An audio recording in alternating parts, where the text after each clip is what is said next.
बच्चों आज का टॉपिक हमारा जो आता है वो आता है ईथर। तो अब हम पहुंचते हैं ईथर टॉपिक पे, स्टार्ट करते हैं ईथर को। तो बच्चों ईथर्स जो हैं वो होते हैं ROR dash, this is ether. ये है बच्चों ईथर। अब ईथर का जो शुरुआत है, जो स्टार्टिंग होती है ईथर्स की, मेथड्स ऑफ प्रिपरेशन से बात करते हैं। Methods of preparation. तो मेथड्स ऑफ प्रिपरेशन की अगर बात करें ईथर्स का, तो पहला आता है बच्चों bye dehydration of alcohols.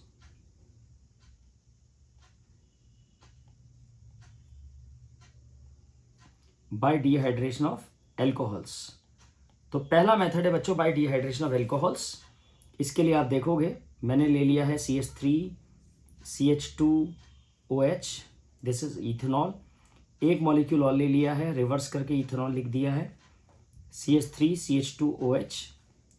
Arrow पे बच्चों मुझे कंसंट्रेटेड H2SO4 का रिक्वायरमेंट है। Temperature is 413 kelvin. अगर मैं अल्कोहल के दो मॉलिक्यूल लेता हूं कंसंट्रेटेड सल्फ्यूरिक एसिड के प्रेजेंस में 413 केल्विन, तो एक जगह से मैं H निकालूंगा, एक जगह से मैं OH निकालूंगा। ठीक है, एक जगह से H एक जगह से OH निकालूंगा, तो ये मेरा बन जाएगा CH3CH2O CH2CH3 प्लस H2O। बच्चों दिस इज इथ ऑक्सी इथेन, या फिर इसको हम डाई इथाइल ईथर भी बोल सकते हैं। क्या बोल सकते हैं? Di ethyl ether, common name. अब बच्चों यहां पे एक क्वेश्चन बनता है एनसीईआरटी के अंदर कि this method is not preferred, this method is not preferred. ये जो बच्चों अपना मेथड है, this method is not preferred for this method is not preferred for second degree and third degree alcohols. This method is not preferred for second degree and third degree alcohol, means the preparation of ether using second degree alcohol and third degree alcohol is not preferred. इसका कारण जान लेते हैं बच्चों। जैसे मेरे पास एक second degree alcohol है, मान लेते हैं ये मेरे पास एक सेकेंड डिग्री अल्कोहल है, और मैं सेकेंड डिग्री अल्कोहल से ईथर बनाने की कोशिश करूंगा, कंसंट्रेटेड सल्फ्यूरिक एसिड और 413 केल्विन।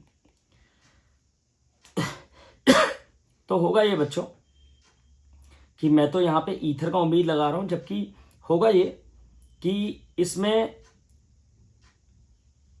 आपका अल्फा कार्बन से OH और बीटा कार्बन से H, इसमें डिहाइड्रेशन हो जाएगा यूजिंग सिंगल मॉलिक्यूल CH3 फिर CH डबल बॉन्ड CH2, ये बन जाएगा एल्कीन, जो कि आपको मिलेगा मेजर प्रोडक्ट की तरह। जबकि हम एक्सपेक्ट क्या कर रहे थे?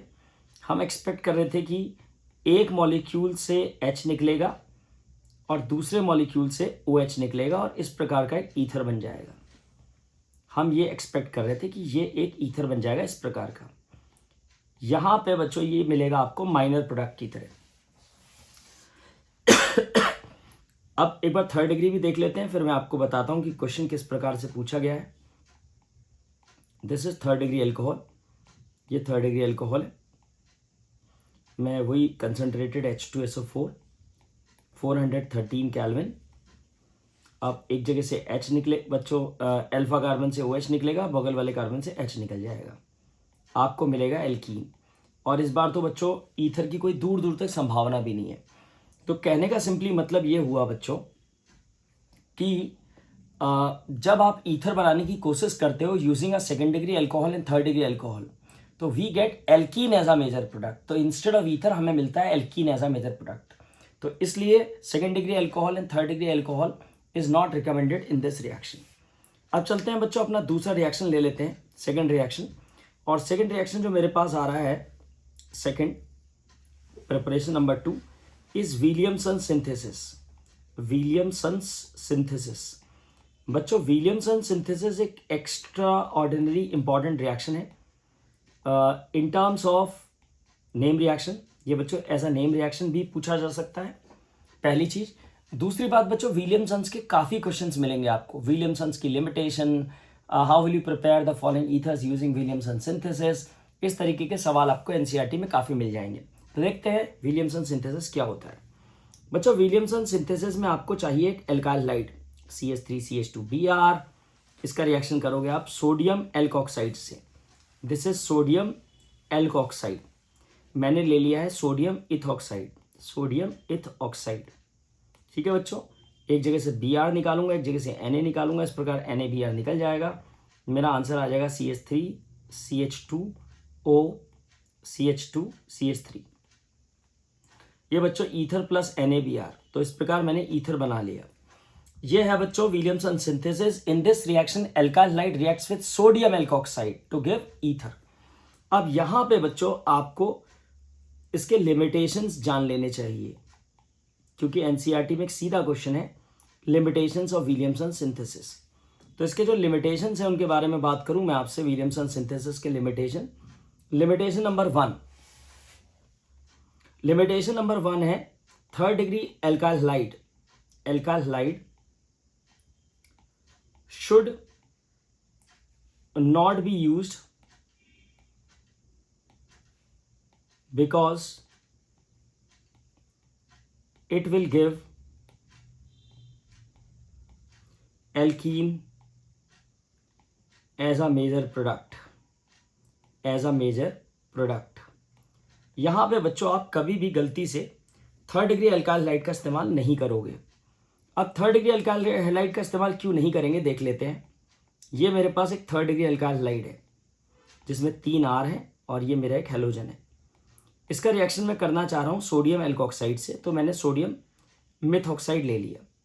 अब मैं क्या चाह रहा हूँ बच्चों, मैं यहाँ से Br और यहाँ से Na, इस प्रकार NaBr निकालूंगा और मुझे एक ईथर मिल जाना चाहिए एज एक्सपेक्टेड। लेकिन बच्चों ऐसा नहीं होगा, ईथर की जगह आपको मिलेगा एक एल्कीन, आपको एक एल्कीन मिलेगी, आपको एक एल्कोहल मिलेगा और प्लस NaBr तो आपको मिल ही रहा है। तो ये जो आंसर आया बच्चों अनएक्सपेक्टेड सा आंसर, पहले तो मैं आपको बता देता हूँ कि आंसर आया क्यों, लेकिन ओवरऑल आपको जो बड़ी बात याद रखनी है वो ये है कि कभी भी विलियमसन सिंथेसिस में आपको थर्ड डिग्री एल्काइल हाइड नहीं इस्तेमाल करना है। आप तो कोशिश करना सेकेंड डिग्री एल्काइल हाइड भी इस्तेमाल ना किया जाए, हमेशा एल्काइल हाइड प्राइमरी ही रखो तो ज़्यादा अच्छा है बच्चों। टर्शरी तो अवॉइड ही करना है। टर्शरी में तो आपने देख लिया कि एल्कीन आपको मिलता है। देखते हैं इसकी मैकेनिज्म जानने की कोशिश करते हैं कि ऐसा क्यों हो रहा है। देखो मैकेनिज्म की बात करूं मैं आपको तो आप समझते ही हो थर्ड डिग्री एल्काइल हाइड जो है वो किस तरीके से रिएक्ट करता है। बच्चों थर्ड डिग्री के बारे में सबको पता है कि थर्ड डिग्री एल्काइल हाइड हमेशा SN1 मैकेनिज्म को फॉलो करता है। तो थर्ड डिग्री एल्काइल हाइड पहले आयोनाइज होगा और अपने आप को कार्बोकेटायन में कन्वर्ट कर लेगा। फिर आपका जो न्यूक्लियोफाइल है, आपका जो सोडियम एल्कोक्साइड है, उसका जो न्यूक्लियोफाइल है वो अटैक करने आएगा इस कार्बोकेटायन में। अब देखो दो चीज़ें हैं बच्चों, एक तो जो न्यूक्लियोफाइल आ रहा है उसका कार्बोकेटायन तक पहुंचना इम्पॉसिबल हो जा रहा है because of heavy steric hindrance. दूसरा जो न्यूक्लियोफाइल आ रहा है that is alkoxide ion which is a nucleophile as well as a base. और एल्कोक्साइड आयन बच्चों जितना अच्छा न्यूक्लियोफाइल है उससे ज़्यादा अच्छा बेस है। तो क्योंकि ये न्यूक्लियोफिलिक एक्शन नहीं दिखा पा रहा है तो ये इस H से प्रोटॉन लेके चला जाएगा और ये C सिंगल बॉन्ड H के इलेक्ट्रॉन कैटायन की तरफ को शिफ्ट हो जाएंगे। तो आपको मिलेगा एक एल्कीन जो कि मैंने अभी आपको बताया है ऊपर, प्लस आपको मिलेगा CH3OH। तो ये है बच्चों आपका मैकेनिज्म कि क्यों आपको थर्ड डिग्री एल्काइल हाइड का इस्तेमाल बिल्कुल नहीं करना है। चलते हैं बच्चों एक दूसरी लिमिटेशन देख लेते हैं। सेकेंड लिमिटेशन है aryl halides does not show, they does not give Williamson's synthesis reaction. बच्चों अगर आप ये उम्मीद कर रहे हो कि आप ब्रोमोबेंजीन या क्लोरोबेंजीन लेते हो और इसका रिएक्शन NaOCH3 से करते हो दैट इज सोडियम एल्कोक्साइड, यहाँ से Br और यहाँ से Na निकालने का एक्सपेक्टेशन आपका है कि NaBr निकाल देंगे और ये बन जाएगा बेंजीन के रिंग पे OCH3 तो this is not possible because इस केस में बच्चों there will be no reaction, क्योंकि सबको पता है कि कार्बन और हेलोजन के बीच का जो बॉन्ड होता है एराइल लाइट्स में, उसमें पार्शियल डबल बॉन्ड कैरेक्टर होता है बच्चों। तो ये आपके लिमिटेशंस आ गए, सेकंड प्रिपरेशन लिमिटेशंस। अब मैं आपको लेके चलता हूँ फिजिकल प्रॉपर्टीज़ की तरफ। ये हमारे प्रिपरेशंस हो जाते हैं, अब चलते हैं फिजिकल प्रॉपर्टीज़ की तरफ। तो बच्चों चलते हैं फिजिकल प्रॉपर्टीज़ की तरफ। अगर बात फिजिकल प्रॉपर्टीज़ की करें तो फिजिकल प्रॉपर्टीज़ में पहली प्रॉपर्टी आती है बच्चों सॉल्युबिलिटी। सॉल्युबिलिटी, बात अगर सॉल्युबिलिटी की करें तो सॉल्युबिलिटी की अगर मैं बात करूं आपसे, तो जो एल्कोहल जो ईथर है, ethers lower members of ether family are soluble in water. तो ईथर जो होते हैं सॉल्युबल होते हैं पानी में because they can form hydrogen bonding with water. This is ether and this is water, HOH। तो ईथर और पानी के बीच में ईथर का O और पानी का H, इस प्रकार इनके बीच में हाइड्रोजन बॉन्डिंग होती है, तो ईथर इसलिए सॉल्युबल होते हैं बच्चों पानी में। अब चलते हैं second property, that is boiling point. Second property देख लेते हैं, दैट इज बॉइलिंग पॉइंट।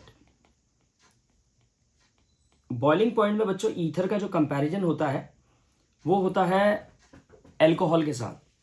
तो मैंने ले लिया है बच्चों ether, CH3OCH3, this is ether, and CH3CH2OH, this is ethanol. तो बॉइलिंग पॉइंट बच्चों इथेनॉल का ज़्यादा है एल्कोहल का ईथर के मुकाबले। ईथर पोलर होते हैं नो डाउट, इनके अंदर जो फोर्स ऑफ अट्रैक्शन होता है वो डाइपोल इंटरेक्शन होता है, और एल्कोहल भी पोलर होते हैं। एल्कोहल में जो फोर्स ऑफ अट्रैक्शन होता है दैट इज हाइड्रोजन बॉन्डिंग। तो ये है बच्चों अपना फिजिकल प्रॉपर्टीज। इसके बाद हम मूव करेंगे केमिकल प्रॉपर्टीज की तरफ। तो नेक्स्ट इज केमिकल प्रॉपर्टीज। तो next is chemical properties. Chemical properties में मैं आपको लेके चलता हूं। तो केमिकल प्रॉपर्टीज में पहली प्रॉपर्टी आती है reaction with HX। Reaction with HX, जैसे कि आमतौर पे ज़्यादातर रिएक्शन HI के साथ होती है या कुछ रिएक्शन HBr के साथ होती है। ठीक है, मैं आपको अब एग्जाम्पल 1 में लेके चलता हूँ। मेरा पहला एग्जाम्पल है मिथऑक्सीमीथेन। मिथऑक्सीमीथेन का रिएक्शन मुझे करना है किसके साथ? HI के साथ। तो आंसर आ रहा है बच्चों मिथऑक्सीमीथेन का HI से रिएक्शन कर रहा हूँ, तो यहाँ से CH3OH के साथ कंबाइन कर जाएगा, आपका आंसर आ जाएगा CH3OH और CH3I। बच्चों ये इंपॉर्टेंट है। इंपॉर्टेंट क्यों है? इसका NCERT में क्वेश्चन है बच्चों, explain the mechanism of reaction of HI with methoxymethane. Methoxymethane का HI से रिएक्शन होगा, इसका मैकेनिज्म एक्सप्लेन करना है। तो चलते हैं इसकी मैकेनिज्म समझ लेते हैं बच्चों। सबसे पहले स्टेप में आपका जो HI है वो ब्रेक होगा H पॉजिटिव और I नेगेटिव में। स्टेप नंबर 2 में जो आपका ईथर है, ये ईथर जो है इसके ऑक्सीजन पर अटैक करने आएगा H पॉजिटिव आयन, और ईथर क्या करेगा? अपना लोन पेयर H पॉजिटिव को डोनेट कर देगा। इसको हम लोग कहते हैं प्रोटोनेशन ऑफ ईथर। ये ईथर का प्रोटोनेशन हो रहा है। ईथर ने अपना लोन पेयर अगर H को दे दिया, ईथर ने अपना लोन पेयर अगर H, ईथर का जो ऑक्सीजन है उसने लोन पेयर अगर H को दे दिया तो ऑक्सीजनियम आयन बन जाएगा O पे पॉजिटिव।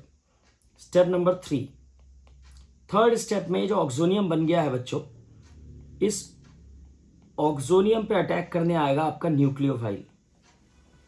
अब आएगा न्यूक्लियोफाइल यानी कि I नेगेटिव। ये जो न्यूक्लियोफाइल है जब इस पर अटैक करेगा तो I नेगेटिव CH3 पर अटैक करेगा, और O और कार्बन के इलेक्ट्रॉन जो हैं वो जो O सिंगल बॉन्ड C के इलेक्ट्रॉन्स हैं ये किसकी तरफ शिफ्ट हो जाएंगे? O की तरफ को शिफ्ट हो जाएंगे। तो एक आपका मिथेनॉल अलग हो जाएगा और आपका मिथाइल आयोडाइड अलग हो जाएगा। यहाँ जो मैकेनिज्म फॉलो की गई है दैट इज SN2। जब I नेगेटिव अटैक करने के लिए आ रहा है तब जाकर के ईथर टूट रहा है एल्कोहल और आइडो एल्केन में। ठीक है बच्चों, तो ये मैकेनिज्म है इसकी, ध्यान दोगे आप, इंपॉर्टेंट है बिकॉज NCERT क्वेश्चन है।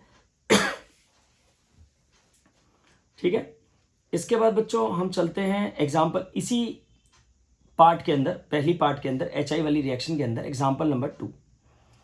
मेरा सेकंड एग्जांपल आता है बच्चों। सेकंड एग्जांपल में मैं क्या कर रहा हूँ, मैं दोनों साइड जो आर है वो डिफरेंट ले रहा हूँ बच्चों।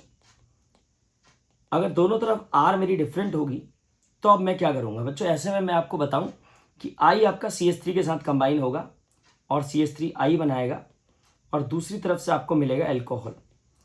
इसको समझने के लिए भी मैं आपको इसकी मैकेनिज्म की तरफ लेके चलता हूँ। एक बार आपको क्लियर हो जाए तो फिर आइंदा आप ध्यान रखोगे कि क्या होगा। ये मेरा एग्जाम्पल 2 था।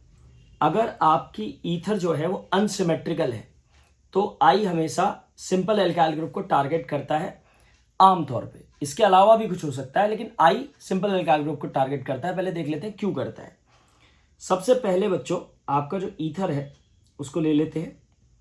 ईथर को प्रोटोनेट करेगा H पॉजिटिव आयन, HI से आएगा और ये ईथर को प्रोटोनेट करेगा। तो ईथर क्या करेगा, अपना लोन पेयर ऑक्सीजन का लोन पेयर H को दे देगा।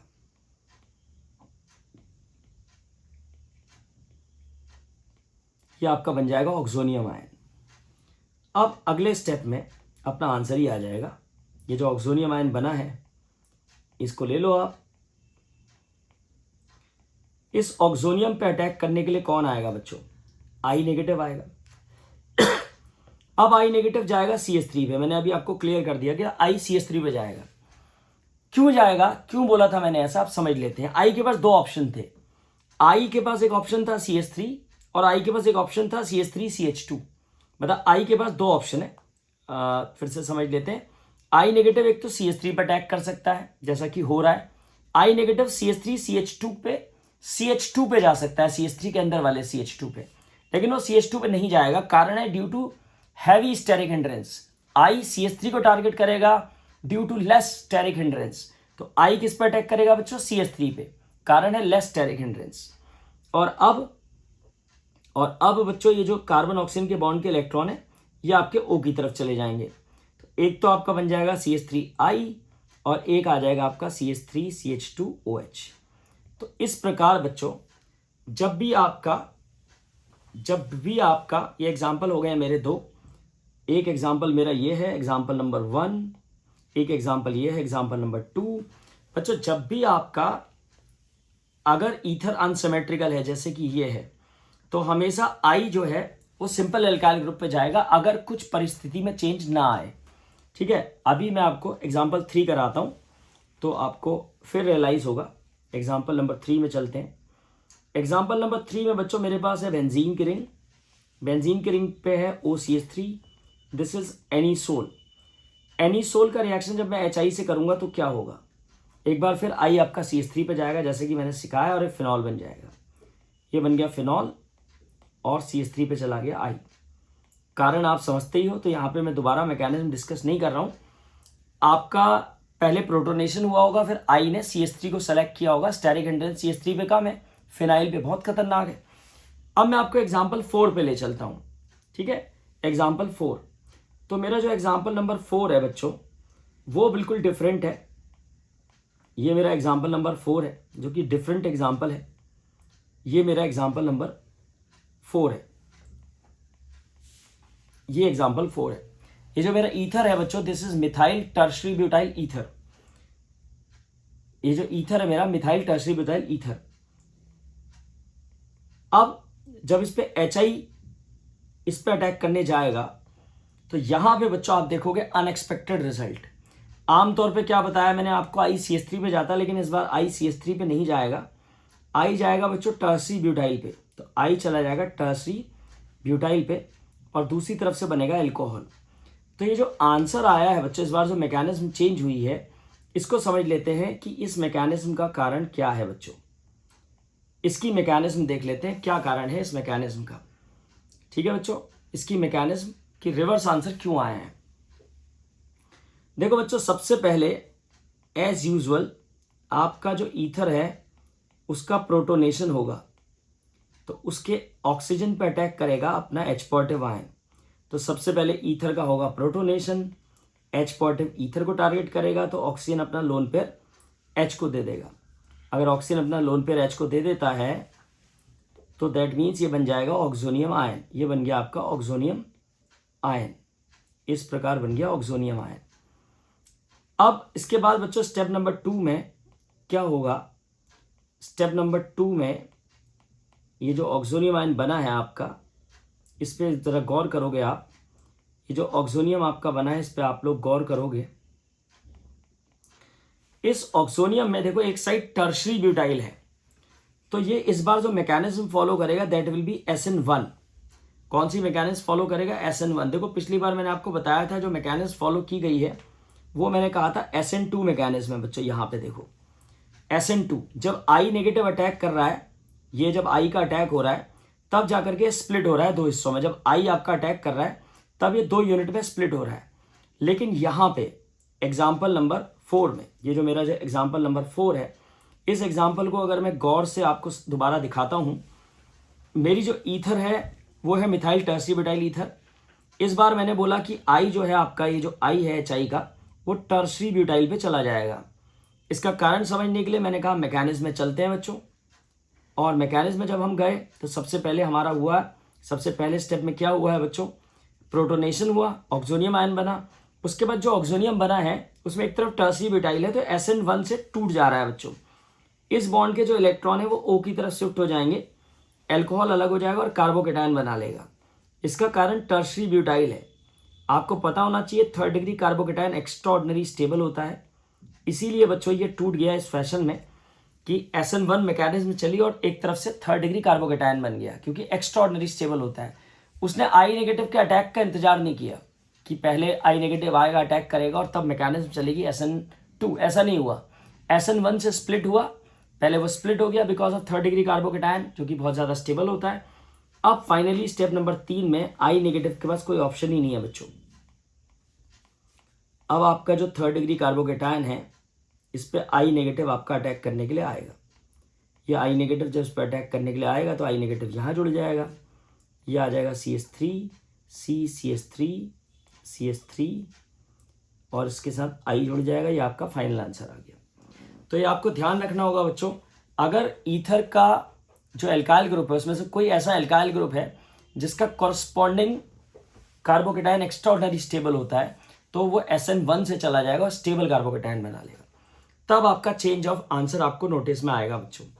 तब आप ध्यान दोगे कि I टर्सरी एल्काइल ग्रुप पे भी जा सकता है या कॉम्प्लेक्स एल्काइल ग्रुप पे भी जा सकता है, depending upon the stability of carbocation. बच्चों इसके बाद अब आगे बढ़ने का समय आ गया है। ये हमारी पहली प्रॉपर्टी थी, इसमें एग्जाम्पल 1, एग्जाम्पल 2, एग्जाम्पल 3, एग्जाम्पल 4 ये हमारे एग्जाम्पल हो जाते हैं। अब मैं आपको लेके चलता हूँ सेकंड प्रॉपर्टी की तरफ बच्चों। सेकंड प्रॉपर्टी जो आ रही है बच्चों हमारी, उसको कहते हैं हम इलेक्ट्रोफिलिक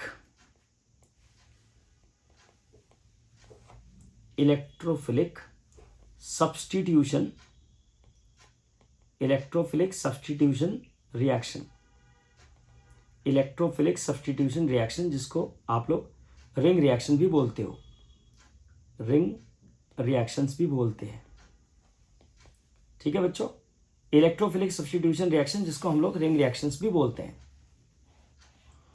इसमें सबसे पहले बच्चों एक सवाल है एनसीईआरटी के अंदर, ये एनसीईआरटी क्वेश्चन है कि अगर मैं एक एराइल एल्काइल ईथर ले लेता हूं, this is called aryl alkyl ether. Aryl group is benzene का ring is aryl group, alkyl group R, alkyl आप समझते हो, aryl is benzene minus H is aryl, यानी फिनाइल को एराइल कहते हैं। एराइल एल्काइल ईथर, इसमें जो एल्कोक्सी ग्रुप है वो बच्चों एक तो ऑर्थोपैरा डायरेक्टर है और रिंग एक्टिवेटर है। एनसीईआरटी क्वेश्चन है, इसका आंसर वही है जो आप जनरली जानते हो, OH ग्रुप का आंसर। अब फिनॉल वाले केस में भी हमने डील किया था। ऑक्सीजन क्या करता है, लोन पेयर बेंजीन की तरफ को रिलीज करता है और बेंजीन इसको ऑर्थो पोजीशन की तरफ डीलोकलाइज कर देता है। ठीक है, ऐसे में यहाँ डबल बॉन्ड आ जाएगा, ये OR, O पे बच्चों पॉजिटिव चार्ज आ जाएगा। अब डबल बॉन्ड के इलेक्ट्रॉन नेगेटिव, डबल बॉन्ड के इलेक्ट्रॉन आपके ऑर्थो पोजीशन पे चले जाएंगे, बाकी एज इट इज। अब नेगेटिव को और आगे बढ़ाते हैं तो डबल बॉन्ड के इलेक्ट्रॉन आपके पैरा पोजीशन पे चले जाएंगे। अब आपका अगला जो रेजोनेटिंग स्ट्रक्चर आएगा, double bond oxygen positive charge, यहाँ डबल बॉन्ड जनरेट हो गया, आपके इलेक्ट्रॉन पैरा पोजीशन पे चले गए हैं। फिर डबल बॉन्ड, ये इलेक्ट्रॉन आगे बढ़ाएंगे बच्चों, डबल बॉन्ड के इलेक्ट्रॉन नेक्स्ट ऑर्थो पे चले जाएंगे,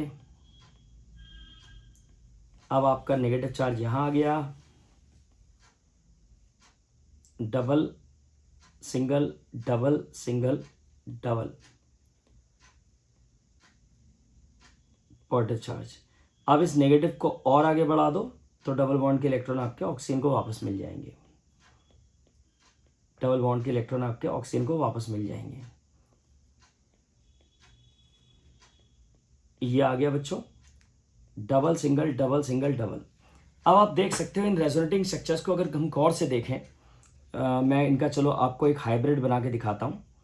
तो आप गौर से जब इन रेजोनेटिंग स्ट्रक्चर्स को देखोगे तो आप देखोगे कि 3 पोजीशंस ऐसी हैं, ऑर्थो और पैरा पोजीशंस, जिनमें आपका नेगेटिव चार्ज डेवलप हो रहा है। तो बच्चों अब आप क्या बोलोगे? आप बोलोगे जी कि जो ऑक्सीजन एटम है, the oxygen atom of alkoxy group release its lone pair of electrons towards the benzene ring. The oxygen atom of alkoxy group release lone pair of electrons towards the benzene ring due to resonance and makes it negatively rich at ortho and para position for electrophilic attack. Therefore, it also activates the benzene ring for electrophilic substitution reactions. अब बच्चों reactions की तरफ चलने का समय आ गया है। पहली रिएक्शन जो आती है बच्चों उसका नाम है bromination. Bromination, first is bromination. ठीक है बच्चों, अब मैं ले रहा हूं एक कंपाउंड जिसको हम लोग कहते हैं एनीसोल। बेंजीन के रिंग पे OCH3, इसका नाम एनीसोल है। मैं एनीसोल का ब्रोमिनेशन करने जा रहा हूँ, Br2 in presence of acetic acid. अगर मैं ब्रोमिनेशन करूँगा, क्योंकि एनीसोल ऑर्थो पैरा डायरेक्टर है, तो एक आंसर आपको मिलेगा ऑर्थो वाला और एक आंसर आपको मिलेगा पैरा वाला। तो एक ऑर्थो और एक पैरा, एक ऑर्थो और एक पैरा, ये आ गया आपका ortho para. This is bromination. अब ब्रोमिनेशन के बाद मैं आपको लेके चलता हूं, second one is nitration.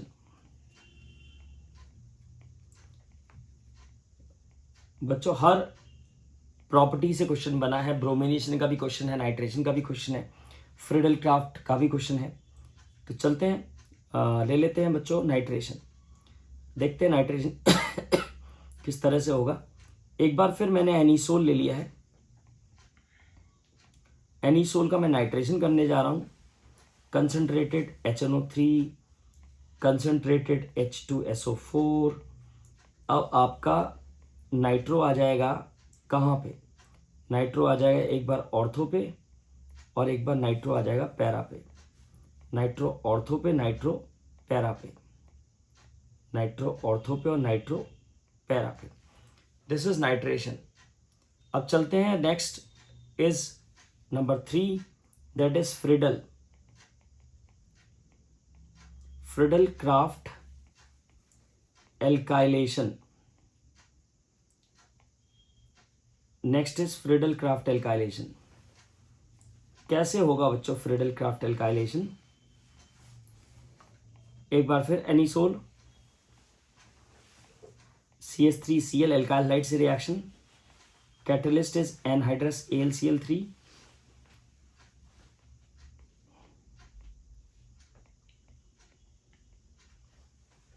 Anisole में ऑर्थो पे CH3 आ जाएगा, एनीसोल पे पैरा पे CH3 आ जाएगा। यह बच्चों फ्रिडल क्राफ्ट एल्काइलेशन। नंबर 4 और final is Friedel Crafts acylation. Friedel Crafts acylation. बच्चों फ्रिडल क्राफ्ट एसाइलेशन की बात करूं मैं आपसे, तो this is Friedel Crafts acylation. एक बार फिर मैंने एनीसोल लेना होगा बच्चों, इसका रिएक्शन करना होगा CH3COCl से, catalyst will be anhydrous AlCl3। अब आपका बेंजीन के रिंग पे ऑर्थो पोजीशन पे जुड़ जाएगा COCH3, एक बार पैरा पोजीशन पे जुड़ जाएगा COCH3, एक बार पैरा पोजीशन पे जुड़ जाएगा COCH3, एक बार ऑर्थो पे एक बार पैरा पे। तो ये है बच्चों अपना एनीसोल की ईथर की प्रॉपर्टीज कंप्लीट। अब मैं आपको बच्चों यहां से कुछ सवालों की तरफ लेके चलूंगा। तो यहाँ से मैं आपको कुछ क्वेश्चंस की तरफ लेके चलता हूँ। तो लेते हैं बच्चों, पहला सवाल ले लेते हैं आज का, क्वेश्चन नंबर 1। क्वेश्चन नंबर 1 है complete the following. Complete the following. मैं आपको सारे टाइप ऑफ क्वेश्चन डिस्कस कर रहा हूँ जो जो ईथर में क्वेश्चन बने हैं। Complete the following. First one is CH3 CH2 CH2 OCH3 plus HBr। Second is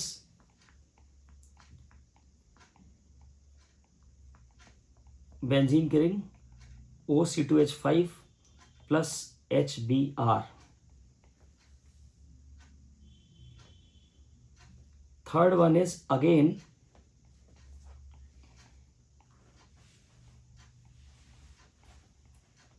OC2H5 concentrated HNO3 concentrated H2SO4। Fourth CH3 का होल थ्राइस CO C2H5 HI से रिएक्शन। यह है बच्चों मेरा क्वेश्चन। अब मैं चलता हूं इसके आंसर की तरफ। बच्चों HBr की रिएक्शन वही हुई जो HI की रिएक्शन है। इसमें मैंने आपको लॉजिक बताया था, H जाता है सिंपल एल्काइल ग्रुप पे, तो H किसके साथ कंबाइन करेगा? CH3 के साथ। ठीक है, सॉरी एक सेकंड में गलत बोल गया आपसे, थोड़ा करेक्शन करता हूँ इसमें। एक सेकंड है बच्चों, इसको थोड़ा मैं इरेज कर लूँ। बच्चों इसमें क्या होगा, ध्यान से सुनोगे आप। इसमें बच्चों HI वाली जो रिएक्शन होती है उसमें क्या लॉजिक होता है बच्चों? उसमें लॉजिक ये होता है HI वाली रिएक्शन में, ये HI की रिएक्शन HBr की रिएक्शन सिमिलर है। इसमें लॉजिक क्या है बच्चों? इसमें लॉजिक ये है कि आपका जो I होता है वो सिंपल एल्काइल ग्रुप पे जाता है, यानी Br जो होगा वो सिंपल एल्काइल ग्रुप पे जाएगा। तो Br आपका CH3 के साथ जाएगा, CH3Br, और दूसरा बनेगा आपका एल्कोहल, यानी दूसरी तरफ से आपको मिलेगा एल्कोहल CH3 CH2 CH2OH।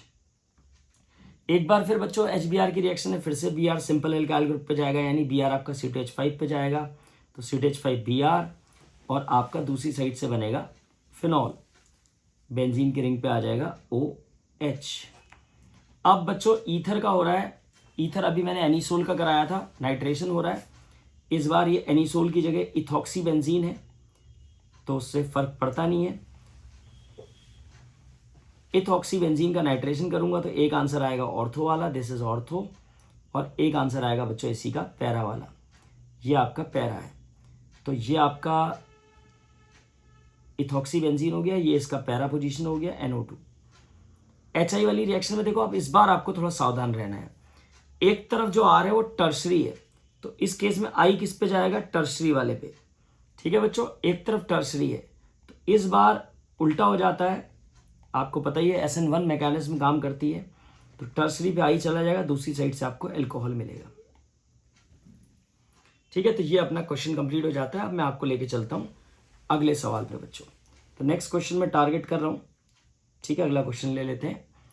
अगला क्वेश्चन है बच्चों, नेक्स्ट क्वेश्चन ईथर का, how will you prepare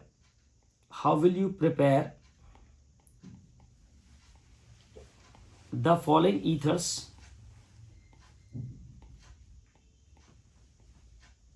by Williamson's synthesis? How will you prepare the following ethers by Williamson's synthesis? A part, eth oxy benzene. B part, 2-methoxy 2-methyl propane, 2-methoxy 2-methyl propane. देख लेते हैं बच्चों, इसको समझ लेते हैं कैसे किया जाएगा क्वेश्चन, देखते हैं बच्चों, वन बाय वन डील करते हैं। सबसे पहले ए पार्ट। बच्चों आपको इथॉक्सी बेंजीन बनाना है, तो आप गौर से देखो, दिस इज इथऑक्सी बेंजीन, ये आपका बेंजीन हो गया, ये आपका इथॉक्सी हो गया। तो आप सबसे पहले तो ये देखो कि जो आपका ईथर है उसमें जो 2 R हैं, 2 एल्काइल ग्रुप हैं। सिंपल एल्काइल ग्रुप कौन सा है बच्चों? C2H5। जो सिंपल वाला एल्काइल ग्रुप है C2H5, उसके साथ आप Br ले लो, यानी एल्काइल हाइड बना दो उसको। और जो कॉम्प्लेक्स वाला एल्काइल ग्रुप है उसको आप सोडियम एल्कोक्साइड के साथ रखो, NaOR। इस बार यहाँ पे R कौन सी लोगे आप? बेंजीन की रिंग। तो आपका जो कॉम्प्लेक्स वाली R है, जो कॉम्प्लेक्स R है, एल्काइल ग्रुप है, वो सोडियम एल्कोक्साइड के अंदर होना चाहिए। जो सिंपल एल्काइल ग्रुप होगा वो एल्काइल हाइड के अंदर होना चाहिए। यहाँ से Br निकलेगा, यहाँ से Na निकलेगा, आपका आंसर आ जाएगा बच्चों। इसी प्रकार बी पार्ट में चलते हैं। बी पार्ट है 2-मिथॉक्सी, इसको भी प्लांट कर लेते हैं पहले। 2-मिथॉक्सी 2-मिथाइल प्रोपेन, ये ऐसा दिखाई देगा बच्चों आपको। This is two methoxy two methyl propane. Numbering कैसे करी है मैंने? ऐसे 1 2 3, 2 नंबर में मिथॉक्सी, 2 नंबर में मिथाइल। अब आप देखो O के दोनों तरफ सिंपल एल्काइल ग्रुप कौन सी है? CH3 है। तो जो सिंपल वाली एल्काइल ग्रुप है वो किस में रखनी है आपने? वो रखनी है एल्काइल हाइड में। तो CH3Br ले लो। कॉम्प्लेक्स वाली किस में रखोगे? NaOR। कॉम्प्लेक्स वाली किस में रखोगे बच्चों? सोडियम एल्कोक्साइड में। बस ये 2 लिमिटेशंस आपको ध्यान रखनी है हमेशा। एल्काइल हाइड सिंपल रखना है, कॉम्प्लेक्स रखना है सोडियम एल्कोक्साइड। ये आपके दोनों ईथर बन गए हैं बच्चों। अब मैं आपको एक और सवाल की तरफ लेके चल रहा हूँ, और हमारा आज की जो सीरीज है ये वन शॉट वीडियो की, उसका आखिरी क्वेश्चन होने वाला है। What happens when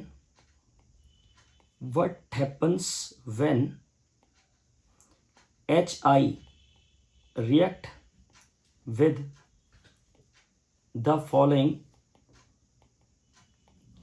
ethers? A part methoxybenzene, B part benzyl ethyl ether। ये बच्चों अब देख लेते हैं इसका सोल्यूशन क्या होगा बच्चों। HI का रिएक्शन है, अभी हमने ढेर सारी रिएक्शंस पढ़ी हैं तो हम सब कुछ तो जानते ही हैं। कोशिश करते हैं एक बार समझने का। मिथऑक्सीबेंजीन, दिस इज मिथऑक्सीबेंजीन, एनीसोल है बच्चों ये। मिथऑक्सीबेंजीन ये तो मैंने आपको कराया हुआ भी है, अभी ये तो कंटेंट के अंदर ही आ गया है। HI क्या बताया था बच्चों? I किस पे जाता है? सिंपल एल्काइल ग्रुप पे। तो I CH3 पे जाएगा और फिनॉल बन जाएगा आपका। एक तरफ से आपको मिलेगा फिनॉल, एक तरफ से आपको मिलेगा CH3I। बच्चों बी पार्ट है बेंजाइल। बेंजाइल होता है बेंजीन की रिंग पे CH2, और एक तरफ इथाइल है CH2 CH3। HI से रिएक्शन हो रही है बच्चों। अब रूल तो यह है कि I सिंपल एल्काइल ग्रुप पे जाता है, I सिंपल पे जाता है, ये रूल है। लेकिन इस बार बच्चों एक साइड बेंजाइल है, और बेंजाइल कार्बोकेटायन बहुत ज़्यादा स्टेबल होता है। जब ऑक्सोनियम आयन बनेगा H पॉजिटिव के अटैक के बाद, तो बेंजाइल कार्बोकेटायन फॉर्म हो जाएगा ड्यू टू SN1 मैकेनिज्म। ऐसे में I आपका बेंजाइल पे चला जाएगा बच्चों।